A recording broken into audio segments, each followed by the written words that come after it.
విష్ణు రూపాయ నమశివాయ. అమ్మవారి స్వరూపాల్లో మనందరికీ ప్రీతిపాత్రమైన రూపం సరస్వతి రూపం.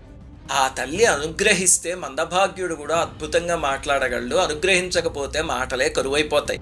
రామాయణంలో కథ ఉంది. రావణుడు, కుంభకర్ణుడు, విభీషణుడు ముగ్గురు బ్రహ్మగారికి ఘోరమైన తపస్సు చేస్తే రావణుడు వరాలు కోరుకున్నాడు. అవి లోకాల్ని సర్వనాశనం చేసేందుకు అనువైన వరాలు.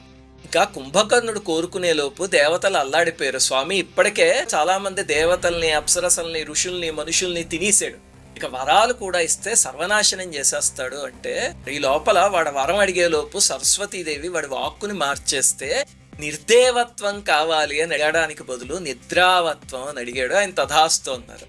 అప్పుడు ఇంక నిద్రపోవడం మొదలుపెట్టాడు. అమ్మ అనుకూలించకపోతే అలా ఉంటుంది. మరి అనుకూలిస్తే ఎలా ఉంటుంది అంటే, దేవీ భాగవతంలో ఇంకో కథ ఉంది, యాజ్ఞవల్క్య మహర్షి కథ.